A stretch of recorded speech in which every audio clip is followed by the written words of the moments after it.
ಓಂ ಸದ್ಗುರುನಾಥ ಶರಣಂ ಜಯ ಜಯ. ಓಂ ಸಚ್ಚಿದಾನಂದ ಶರಣಂ ಜಯ ಜಯ. ಎಲ್ಲರಿಗೂ ನನ್ನ ನಮಸ್ಕಾರಗಳು. ಯೋಗ ವಾಸಿಷ್ಠ ನಿರ್ವಾಣ ಪ್ರಕರಣದಲ್ಲಿ ಶಿವನು ವಸಿಷ್ಠರಿಗೆ ಅನೇಕ ರೀತಿಯಲ್ಲಿ ಈ ಚಿದ್ವಸ್ತು ಅಥವಾ ಈ ಚೇತನ ವಸ್ತು ಹೇಗೆ ಮನಸ್ಸಾಯಿತು, ಹೇಗೆ ಅಂತಃಕರಣ ಆಯಿತು, ಹುಟ್ಟು ಸಾವುಗಳು ಹೇಗೆ ಆಗ್ತಾ ಇದೆ, ಕಷ್ಟ ಸುಖ ಹೇಗೆ ಬಂತು, ಸಂಸಾರ ಹೆಂಗೆ ಪ್ರಾಪ್ತಿ ಆಯಿತು, ಎಲ್ಲವನ್ನು ವಿವರಣೆಯನ್ನು ಕೊಡ್ತಾಯಿದ್ರು. ಅದಷ್ಟೇ ಅಲ್ಲ, ಬಂಧನ ಸಂಕಲ್ಪ ವಿಕಲ್ಪಗಳಿಂದಾಗಿ ಭವಬಂಧನ ಹೇಗೆ ಏರ್ಪಾಡಾಗುತ್ತೆ, ಮುಂದಿನ ಜನ್ಮಗಳು ಹೇಗೆ ಏರ್ಪಾಡಾಗುತ್ತೆ, ಯಾವ್ಯಾವ ರೀತಿಯಲ್ಲಿ ಜನ್ಮಗಳು ಬರುತ್ತೆ ಅನ್ನೋದನ್ನು ಕೂಡ ವರ್ಣನೆ ಮಾಡ್ತಾಯಿದ್ರು. ಈಗ ಮೃತ್ಯುವನ್ನು ಹೊಂದಿತು, ಕರ್ಮವಶದಿಂದ ಮೃತ್ಯುವಾಗುತ್ತೆ ಚೇತನ ವಸ್ತುಗೆ ಈ ದೇಹದಲ್ಲಿ. ಸ್ವರ್ಗದಲ್ಲಿ ಒಮ್ಮೆ ದೇವತೆಯಾಗಿ ಹುಟ್ಟುತ್ತದೆ. ಯಾವುದು?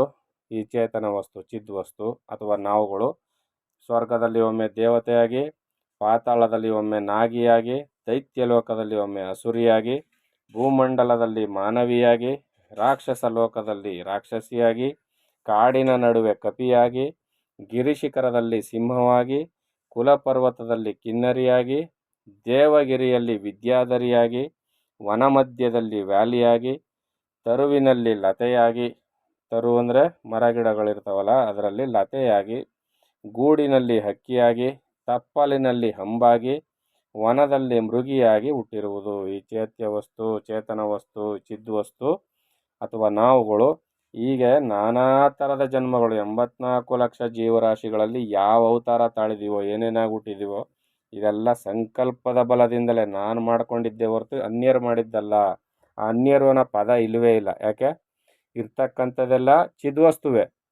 ಚಿದ್ವಸ್ತುವಿನ ಈ ವಿಕಾರ ಮನೋಭಾವದಿಂದಾಗಿ, ಅದು ಸಂಕಲ್ಪ ಮಾಡಿದ್ದರ ಬಲದಿಂದಾಗಿ ಅನೇಕವಾಗಿ ಕಾಣಿಸ್ಕೊಳ್ತಾ ಇದೆ.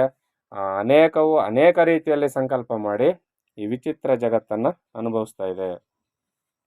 ಕ್ಷೀರ ಸಮುದ್ರ ಮಧ್ಯದಲ್ಲಿ ನಾರಾಯಣನಾಗಿ ಯೋಗ ನಿದ್ರೆಯಲ್ಲಿರುವುದು ಇದೇ ಚಿದ್ವಸ್ತು.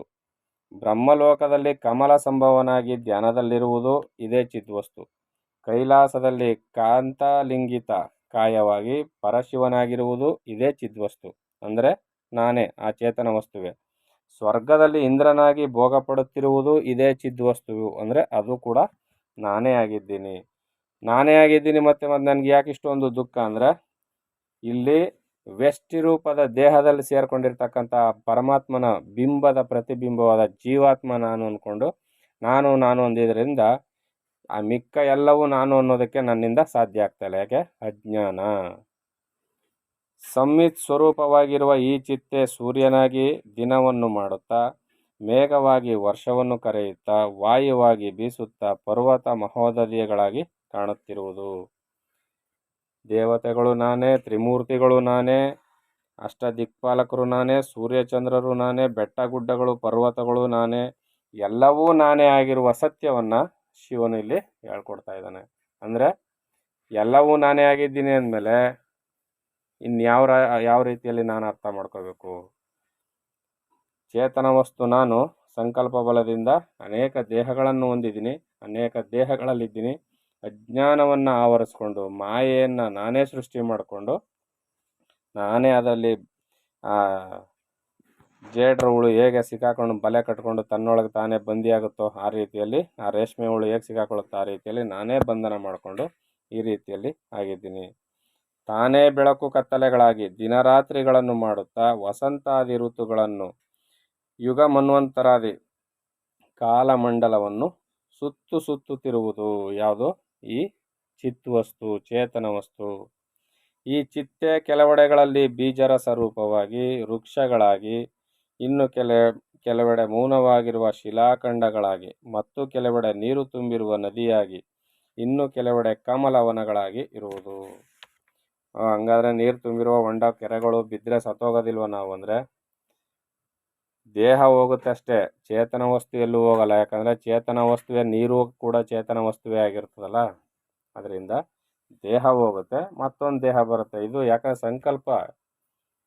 ಇನ್ನು ಕೆಲವೆಡೆ ಪಕ್ವವಾದ ಹಣ್ಣುಗಳಾಗಿ, ಇನ್ನು ಕೆಲವೆಡೆ ಕಾಷ್ಟ ಅನಲಾದಿಗಳಾಗಿ, ಇನ್ನು ಕೆಲವೆಡೆ ಹಿಮದಂತೆ ಶೀತವಾಗಿರುವ ನೀರಾಗಿ, ಇನ್ನು ಕೆಲವೆಡೆ ಏನೂ ಇಲ್ಲದೆ ಇರುವುದು. ಇದು ಚಿದ್ವಸ್ತುವಿನ ಲಕ್ಷಣ. ಚಿದ್ವಸ್ತು ಸಂಕಲ್ಪ ಮಾಡ್ದಂಗೆಲ್ಲ ರೂಪಾಂತರ ಹೊಂದುತ್ತಾ ಇರ್ತದೆ. ಒಂದೊಂದೆಡೆ ಮನೋಹರವಾದ ರೂಪವುಳ್ಳದ್ದಾಗಿ, ಒಂದೊಂದೆಡೆ ಮುಳ್ಳು ಕಲ್ಲುಗಳಾಗಿ, ಒಂದೊಂದೆಡೆ ನೀಲಿ ಹಳದಿ ಬಣ್ಣಗಳಾಗಿ, ಒಂದೆಡೆ ಬೆಂಕಿಯಾಗಿ, ಒಂದೆಡೆ ಭೂಮಿಯಾಗಿ, ಆಕಾಶಕ್ಕಿಂತಲೂ ಸ್ವಚ್ಛವಾಗಿ, ಎಲ್ಲದಕ್ಕಿಂತ ಶ್ರೇಷ್ಠವಾದ ಈ ಚಿತ್ತು ಎಲ್ಲವೂ ತಾನೇ ಆದುದರಿಂದ, ಎಲ್ಲೆಲ್ಲಿಯೂ ತಾನೇ ಇರುವುದರಿಂದ, ಎಲ್ಲವೂ ಆಗಬಲ್ಲ ಶಕ್ತಿ ಇರುವುದರಿಂದ, ತಾನಲ್ಲದೆ ಇನ್ನೊಂದು ಇಲ್ಲವಾದುದರಿಂದ, ಆ ಚಿತ್ತು ಯಾವಾಗ ಎಲ್ಲಿ ಏನಾಗಿ ತನ್ನನ್ನು ಭಾವಿಸಿಕೊಳ್ಳುವುದೋ ಹಾಗೆಯೇ ಒಂದೇ ನೀರು, ಹೊಳೆ, ಅಲೆ, ಆಲಿಕಲ್ಲು ಮುಂತಾದ ನಾನಾ ರೂಪಗಳಾಗಿರುವಂತೆ ಅದದೇ ರೂಪವಾಗಿ ತನ್ನನ್ನು ತಾನೇ ಅನುಭವಿಸಿಕೊಳ್ಳುವುದು. ಅರ್ಥ ಆಗ್ತಿದೆಯಲ್ವಾ? ನೀರು ಅಲೆಗಳಾಗಿ, ನೀರ್ಗುಳ್ಳೆಗಳಾಗಿ ಆಗ್ತಾ ಇದೆಯಲ್ಲ, ಆ ರೀತಿಯಲ್ಲಿ ಈ ಒಂದೇ ಚಿತ್ತೆ, ಈ ಚಿದ್ವಸ್ತುವೆ, ಈ ಚಿತ್ತು, ಇದು ಸಕಲ ಜೀವರಾಶಿಗಳಾಗಿ, ದೇವತೆಗಳಾಗಿ, ಭೂಮಂಡಲವಾಗಿ, ಅನೇಕ ಬ್ರಹ್ಮಾಂಡ ಲೋಕಗಳಾಗಿ, ಬ್ರಹ್ಮಾದಿ ದೇವತೆಗಳಾಗಿ ಎಲ್ಲವೂ ಕೂಡ ತಾನೇ ಆಗಿ ಒಂದೇ ಏಕರೂಪ ವಸ್ತುವೆ ತಾನೇ ಆಗಿದೆ. ಆ ತಾನೇ ಆಗಿರ್ತಕ್ಕಂಥ ವಸ್ತುವೆ ನಾನು ಅಥವಾ ನೀವುಗಳು ಎಲ್ಲವೂ ನಾವೇ ಆಗಿದ್ದೀವಿ. ಉಪಾಧಿ ರೂಪದಲ್ಲಿ ಎಲ್ಲ ದೇಹಗಳಿವೆ ಹೊರತು ಎಲ್ಲರಲ್ಲಿಯೂ ಅಡಕವಾಗಿರ್ತಕ್ಕಂಥ ಚೇತನ ವಸ್ತು ಒಂದೇ ಒಂದಾಗಿರ್ತದೆ. ಇದೇ ಸತ್ಯ ಅಂತ ಇಲ್ಲಿ ಶಿವ ಹೇಳ್ತಾ ಇದ್ದಾನೆ. ಜಾತಿ ಜಾತಿಯ ಹಕ್ಕಿಗಳು, ಮೃಗಗಳು ಆಗಿ, ದಿ, ಶ್ರೀ, ಪ್ರೀತಿ, ರತಿ ಮೊದಲಾದ ದೇವತೆಗಳಾಗಿ, ರಾತ್ರಿಯಾಗಿ, ಚಂದ್ರನಾಗಿ, ಇನ್ನು ಎಷ್ಟೆಷ್ಟೋ ಯೋನಿಗಳಲ್ಲಿ ವಿವರ್ತಮಾನವಾದ ಈ ಸಂಸಾರದ ಸುಳಿಯಲ್ಲಿ ಸುತ್ತುತ್ತಾ ಹುಲ್ಲಿನ ಕಡ್ಡಿಯಂತೆ ಈ ಚಿತ್ತು ಸುತ್ತುವುದು.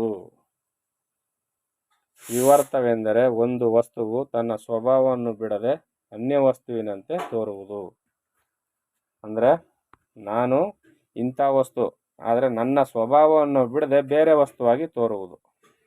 ಅರ್ಥ ಆಯ್ತಲ್ವಾ? ಈ ರೀತಿಯಲ್ಲಿ ಈ ಚಿದ್ವಸ್ತು ತನ್ನ ಸ್ವಸ್ವರೂಪದಲ್ಲೇ ಇದೆ. ತನ್ನ ಸ್ವರೂಪವನ್ನು ಬಿಡದೆ ಬೇರೆ ರೀತಿಯಾಗಿ ಕಾಣಿಸ್ಕೊಳ್ತಾ ಇದೆ. ಈ ಚಿತ್ತು ತನ್ನ ಕೂಗಿಗೆ ತಾನೇ ಎದುರಿಕೊಳ್ಳುವ ಕತ್ತೆಯಂತೆ ತನ್ನ ಸಂಕಲ್ಪ ವಶವಾಗಿ ತಾನೇ ಎದುರಿಕೊಳ್ಳುವುದು. ಈ ಚಿತ್ತಿಗೆ ಸದೃಶ್ಯವಾದ ಮುಗ್ಧೆ, ಬಾಲೆ, ಚಂಚಲೆ, ಅಬಲೆ ಇನ್ನೊಂದಿಲ್ಲ. ಏನು ಹೇಳ್ತಾ ಇದರಲ್ಲಿ? ಚಿತ್ತು ತನ್ನ ಕೂಗಿಗೆ ತಾನೇ ಎದುರಿಕೊಳ್ಳುವ ಕತ್ತೆಯಂತೆ. ಈ ಕತ್ತೆ ಏನು ಮಾಡ್ತದೆ? ಕಿರ್ಚುತ್ತದೆ. ಕತ್ತೆ ಕೂಗುತ್ತೆ, ಕೂಗ್ಬಿಟ್ಟು ಎದುರ್ಕೊಳತ್ತೆ. ನೋಡಿ ಬೇಕಾರೆ ಕತ್ತೆ ಕೂಗೋದನ್ನ ನೋಡಿ, ಕೂಗ್ಬಿಟ್ಟು ಸುಮ್ಮನಿರಲ್ಲ, ಅದು ಸ್ವಲ್ಪ ಶೇಕ್ ಆಗುತ್ತೆ, ಎದುರ್ಕೊಂಡೋಗಿ ಎಲ್ಲಿಂದೋ ಏನೋ ಶಬ್ದ ಬಂದ್ಬಿಡ್ತು ಅಂತ. ಅದೇ ತಾನೇ ಕೂಗಿರೋದು. ಹಂಗೆ ಈ ಕತ್ತೆ ತಾನು ಕೂಗ್ಬಿಟ್ಟು ತಾನೇ ಎದುರ್ಕೊಳ್ಳುವಂತೆ ಈ ಚಿತ್ತು ತನ್ನ ಸಂಕಲ್ಪ ವಶವಾಗಿ ತಾನೇ ಸಂಕಲ್ಪ ಮಾಡ್ತದೆ. ತಾನೇ ಈಗ ನಾನೇನು ಮಾಡಬೇಕು ಅಂದರೆ, ನಾನೇನು ಮಾಡ್ತೀನಿ ಅಂದರೆ, ಸುಮ್ಮನೆ ಕೂತ್ಕೊಂಡಿರ್ತೀನಿ. ಕೂತ್ಕೊಂಡು ದೆವ್ವ, ಭೂತ ಇತ್ಯಾದಿಗಳನ್ನ ಸಂಕಲ್ಪ ಮಾಡ್ತಾ ಇರ್ತೀನಿ. ದೆವ್ವ, ಭೂತ ಬಂದು ನನ್ನ ಪಕ್ಕದಲ್ಲಿ ರೂಮಲ್ಲಿ ಕೂತ್ಕೊಂಡಿದ್ದಂಗೆ ಅಥವಾ ಇನ್ನೇನೋ ಸಂಕಲ್ಪ ಮಾಡಿಬಿಟ್ಟು ನನ್ನ ಸಂಕಲ್ಪಕ್ಕೆ ನಾನೇ ಇಲ್ಲಿ ನನ್ನ ಸಂಕಲ್ಪಕ್ಕೆ ನಾನೇ ಎದುರಿಕೊಳ್ಳುವಂತೆ ಈ ಚಿತ್ತು ತಾನು ಸಂಕಲ್ಪ ಮಾಡಿಕೊಳ್ಳುವ, ತಾನೇ ತನ್ನ ಸಂಕಲ್ಪಕ್ಕೆ ತಾನೇ ಎದುರುಕೊಳ್ಳುವುದು. ಈ ಚಿತ್ತಿಗೆ ಸದೃಶವಾದ ಮುಗ್ಧೆ, ಬಾಲೆ, ಚಂಚಲೆ, ಅಬಲೆ ಇವೆಲ್ಲ ಏನೂ ಇಲ್ಲ. ಹೀಗೆ ಜೀವಶಕ್ತಿ ಸ್ವರೂಪಿಣಿಯಾಗಿ ಪಾಮರರಂತೆ ಪರವಶವಾದ ಆಚಾರವುಳ್ಳ ಪಶುಧರ್ಮಿಣಿಯಾದ ಚಿತ್ತನ್ನು ಕುರಿತು ಎಲೈ ಮಹಾಮುನಿಯೇ ನಿನಗೆ ಹೇಳಿದೆನು. ಇಷ್ಟೆಲ್ಲವನ್ನು ಹೇಳಿದೆಯಪ್ಪ ನಿನಗೆ. ಈ ಚಿತ್ತಿನ ಸ್ವರೂಪವನ್ನು ಕರ್ಮಾನುರೂಪ ಸ್ವಭಾವವುಳ್ಳವಳಾಗಿ ಅಯ್ಯೋ ಎಂದು ಕನಿಕರ ಪಡುವಂತಹ ದುಃಖವುಳ್ಳ ಈ ಚಿತ್ತೆ ಪರಮಾತ್ಮನ ವಿವರ್ತ ಸ್ವರೂಪವಾದ ಅನಂತವೂ